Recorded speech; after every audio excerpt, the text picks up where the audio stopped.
educators. It's your trusty literacy coach Erica here with LitBit episode 4. In each episode, I will share a fact, tip, or strategy that I have found personally helpful on my literacy journey.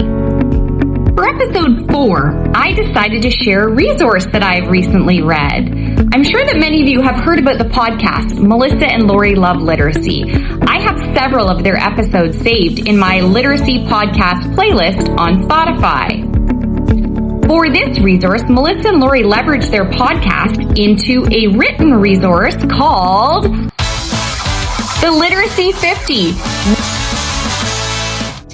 So is this a resource that you might find helpful? I'm glad you asked! The short answer is yes! I borrowed this book from the OCT library and I quickly knew that I needed to own my own copy that I could mark up. It's simple, straightforward, and provides many different entry points depending on where you're at in your literacy journey. But first, a little background. We've all been doing a lot of learning about different frameworks and reading models. Models like the Scarborough Reading Route, the simple view of reading, or the active view of reading. Well, we can take it one step further when it comes to instruction. Research by the National Reading Panel showed that we can group the skills that are represented in the different reading frameworks into 5 key areas for reading instruction. We call these the pillars of reading. Think of it like this. We call them pillars because they are the foundational elements necessary to create skilled readers. We need pillars to make a strong structure. To become proficient readers, students need to develop skills in all 5 key areas: phonemic awareness, phonics, fluency, vocabulary, and comprehension.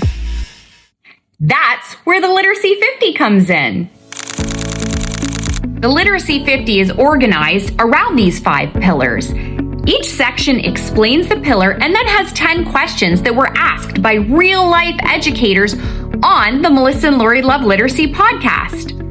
Questions like,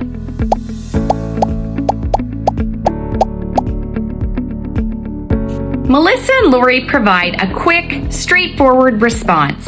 There is always an answer to the question, a what you can do right now in your classroom section, and some links to supportive podcast episodes for you to dig deeper, which I find personally very helpful. There's no fancy pedagogy, just clear, concise explanations and a very manageable jumping off point. There are lots of other resources out there that have more strategies for teaching reading instruction. Books like, or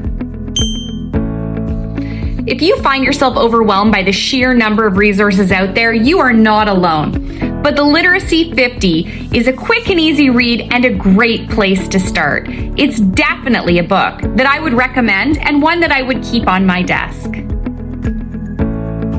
Well, that's it for episode 4. Stay tuned for the next episode. Until then, happy reading!